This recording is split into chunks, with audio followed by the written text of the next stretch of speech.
ছেলেটি এক ধনী পরিবারের মালিক ছিল, কিন্তু এক ভয়ঙ্কর দুর্ঘটনায় তার দুই পা প্যারালাইজড হয়ে যায়। সেই ঘটনার পর থেকে তার স্বভাব পুরো বদলে যায়। সে হয়ে ওঠে রাগী, খিটখিটে এবং অত্যন্ত কঠোর।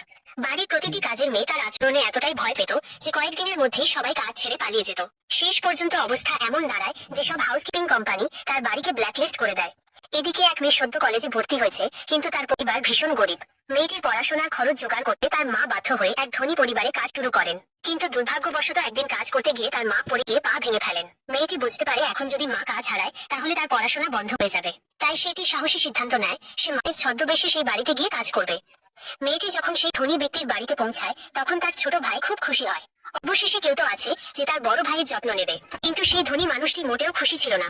সে রাগের সাথে বলে দেয় 3 দিনের মধ্যেই সে এই কাজের মেয়েকেও বাড়ি থেকে তাড়িয়ে দেবে।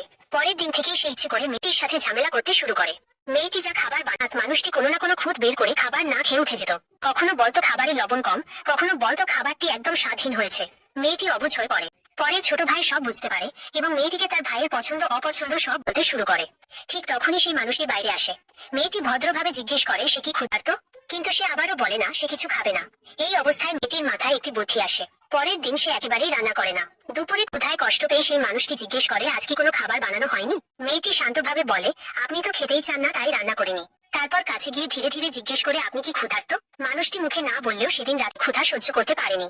সে ফ্রিজ খুলে কিছু খোঁজার সময় দেখতে পায় মেয়েটির বানানো ডিম ভাজি। সে দ্রুত খেতে শুরু করে এবং অবাক হয়ে যায় যে এত সাধারণ খাবার এত সুস্বাদু হতে পারে। দূরে লুকিয়ে থাকা ছোট ভাই আর মেয়েটি পুরো দৃশ্যটা দেখছিল। সেই দিন থেকেই ধীরে ধীরে তার অভ্যাস বদলাতে শুরু করে।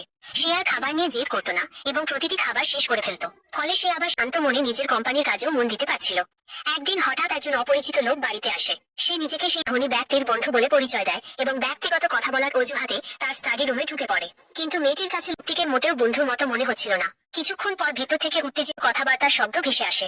লোকটি তাকে অপমান করতে থাকে, বলে এখন সে পঙ্গু হয়ে গেছে, এমনকি তার বাপদাদাও তাকে ছেড়ে চলে গেছে। লোকটির কথা শুনে সেই ধনী মানুষটি রাগে ফেটে পড়ে। তখনই হঠাৎ দরজা খুলে মেয়েটি ভেতরে ঢুকে পড়ে এবং কোনো কথা না বলে লোকটিকে সরাসরি ঘুষি মেরে বসে। এক মুহূর্তে লোকটি হতভম্ব হয়ে যায়। এরপর মেয়েটি তাকে আরো কয়েক ঘা মারতে থাকে। রাগে লোকটি পাল্টা আক্রমণ করার চেষ্টা করে এবং দুজনের মধ্যে ধস্তাধস্তি শুরু হয়। সেই ধস্তাধস্তির মধ্যে লোকটি হঠাৎ মেয়েটির চুল ধরে ফেলে, কিন্তু টান দিতেই মেয়েটির পরচুলা খুলে যায়। মুহূর্তের মধ্যে তার আসল পরিচয় প্রকাশ পেয়ে যায় এবং সোজা গিয়ে পড়ে সেই ধনী মানুষের হুইল চেয়ারের ওপর। গল্পটা এখান থেকেই নতুন মোড় নিতে শুরু করে। ভালো